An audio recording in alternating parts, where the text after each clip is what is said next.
जीतन राम मांझी ने बीजेपी को दिलाई पुराने वादे की याद। राज्यसभा सीट को लेकर नाराजगी की बातों को खारिज करते हुए जीतन राम मांझी ने कहा कि वह नाराज नहीं है। उन्होंने बताया कि लोकसभा की 2 और राज्यसभा की 1 सीट देने का वादा किया गया था, लेकिन सिर्फ 1 लोकसभा सीट मिली। इसके लिए उन्होंने नरेंद्र मोदी का धन्यवाद किया। उन्होंने कहा कि राज्यसभा सीट की मांग नहीं करेंगे, लेकिन किए गए वादे को याद दिलाते रहेंगे। बिहार शिक्षा विभाग में बड़ा खेल उजागर। बिहार के शिक्षा विभाग में करोड़ों रुपए के खर्च को लेकर एक बड़ा खेल उजागर होने से हड़कंप मच गया है। जिले की खर्च की गई 1896 करोड़ रुपए की राशि का उपयोगिता प्रमाण सूची अब तक विभाग को नहीं मिला है। मामला सामने आने के बाद महालेखाकार कार्यालय ने भी जवाब तलब कर लिया है, जिससे विभागीय स्तर पर अफरा तफरी का माहौल बन गया है। अमित शाह का सीमांचल दौरा। केंद्रीय गृह मंत्री अमित शाह के सीमांचल दौरे के बाद अवैध घुसपैठ के खिलाफ कार्रवाई तेज करने की रणनीति तैयार कर ली गई है। उन्होंने नकली आधार कार्ड के जरिए हो रही घुसपैठ पर रोक लगाने के लिए सीमावर्ती जिलों में संचालित संदिग्ध आधार केंद्रों के खिलाफ तत्काल एक्शन का निर्देश दिया है। होली में हुड़दंगियों की खैर नहीं। बिहार पुलिस मुख्यालय ने सभी जिलों को किया अलर्ट। होली पर किसी तरह की हुड़दंग बर्दाश्त नहीं की जाएगी। राज्य के सभी प्रमुख शहरों और चौक चौराहों पर अतिरिक्त संख्या में पुलिस बल की तैनाती कर दी गई है। पुलिस महकमा में हुड़दंगियों, खासकर बाइकर्स गैंग, सड़क पर रेसिंग करने वालों या होली के नाम पर किसी तरह से शांति व्यवस्था भंग करने वालों के खिलाफ खासतौर से कार्रवाई की जाएगी।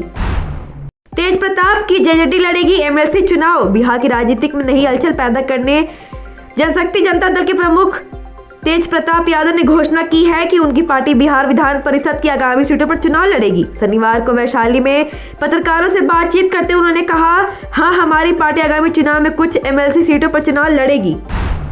विधायक की छोड़ सांसद जाएंगे तेजस्वी यादव। बिहार के नेता प्रतिपक्ष तेजस्वी यादव राज्यसभा जाने की चर्चा तेज हो गई है। सियासी गलियारों में अटकलें चल रही हैं कि तेजस्वी खुद विपक्ष के राज्यसभा उम्मीदवार हो सकते हैं। हालांकि इस बारे में पार्टी की ओर से कोई पुष्टि नहीं की गई है।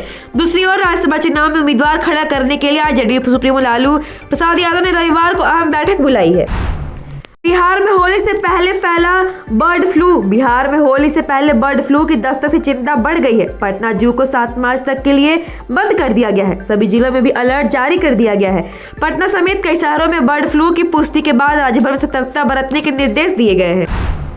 टीचर ट्रांसफर पर ऐसा क्यों बोले बिहार के शिक्षा मंत्री। बिहार के शिक्षा मंत्री सुनील कुमार ने टीचर ट्रांसफर पर कहा कि सभी शिक्षकों को संतुष्ट नहीं किया जा सकता।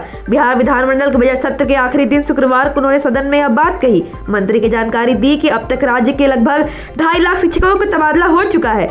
इनमें 80% संतुष्ट है। हालांकि सरकार ने माना कि 20% शिक्षक अपनी नई पोस्टिंग से खुश नहीं है।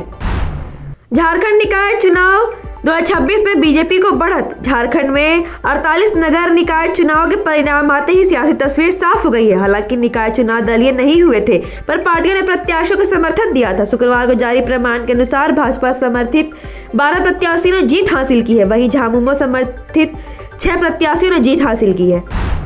केजरीवाल को क्लीन चिट के बाद जेएमएम का ईडी पर हमला।